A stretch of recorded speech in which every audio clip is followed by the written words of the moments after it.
Hi everyone, my name is Ben, and today we have the MacBook Air from 2020 with the i3 processor. So let's jump in and just see how this computer is to use in 2024. So here it is. This is the 2020 MacBook Air. And as you likely know, this follows more or less the same design of the 2018 MacBook Air and didn't really change much outside of the keyboard, which we'll get into later.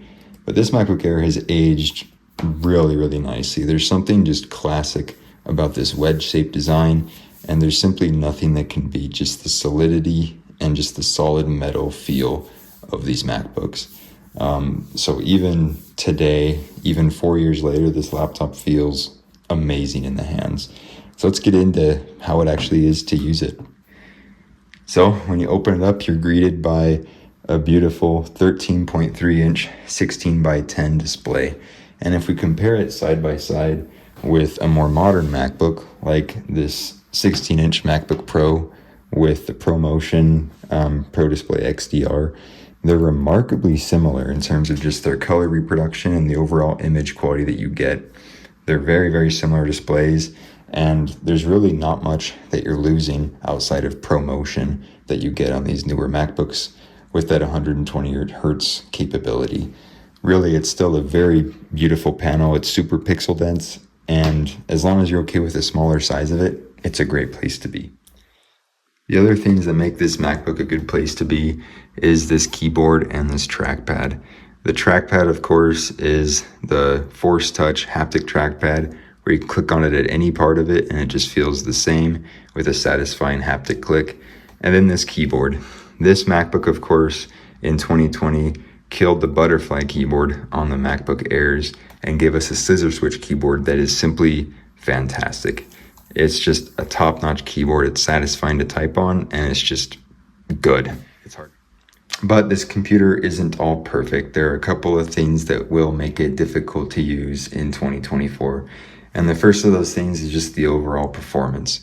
Now, being used to Apple Silicon with the M1 through M3, Macs of late have gotten very fast, but this computer is held back by an i3 processor, and even though it has 8 gigabytes of RAM, it is not the quickest to use. We can see even just opening these stock applications takes a second.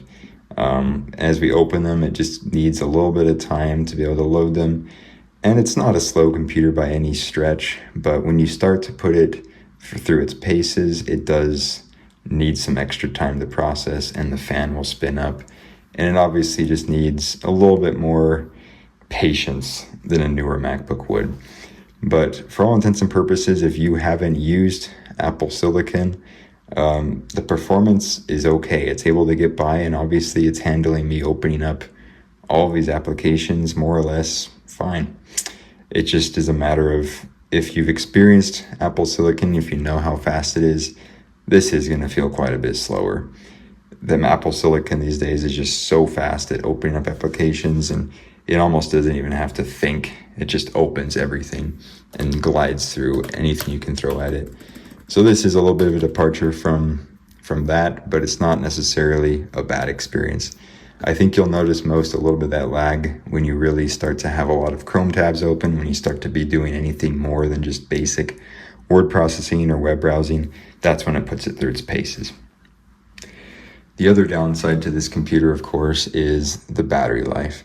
And at this point, with any of these that you buy on the used market, they're probably going to have quite a few battery cycles on them. So you have to be aware of that battery cycle count and also the battery health that it reports. So make sure that you are just aware of that. These computers will probably only get a few hours of battery life compared to the all day 15 hours or so that you would get with Apple Silicon with a newer MacBook Air. So it's just not as good as the newer MacBooks in terms of that endurance. And another thing that just simply isn't good on this MacBook is the webcam. Now, the M1 MacBook Air has the same webcam on it, but side by side, they have a huge difference just in terms of the processing. The M1 has the ability to photo process more because there's more headroom on the processor. Or you can see with this camera, it's really grainy, it's really unimpressive. So that is something that you're losing out on as well with this older MacBook. Now, one thing that has aged nicely on this laptop is the speakers. You have these two front-firing speakers that really still put out a very nice sound. It's pretty incredible that MacBooks for the last few years have made such good leaps and strides in terms of speaker quality, but these are still really fantastic. So let's just give it a quick clip and we'll listen to how good they are still.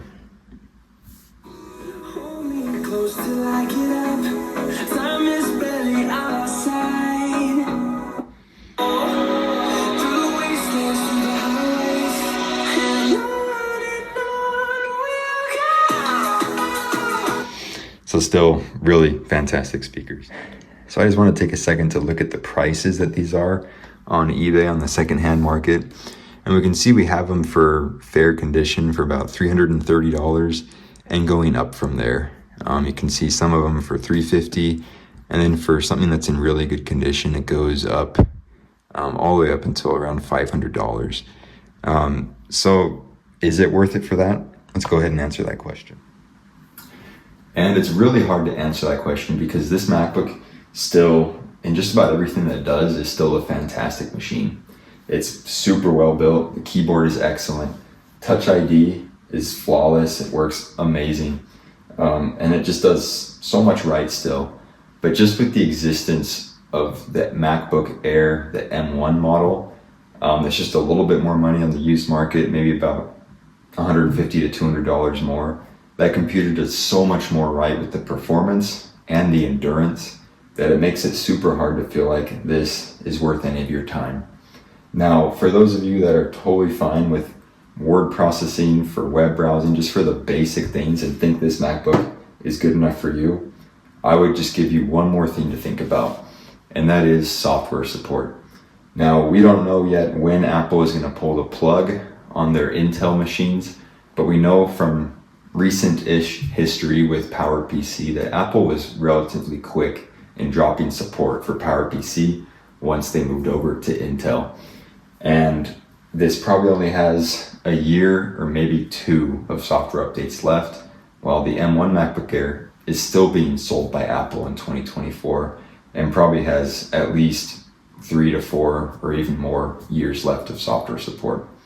So that is something to think about, because not only is that your operating system itself that's getting updates, but also the applications that you're using that are going to be getting updates.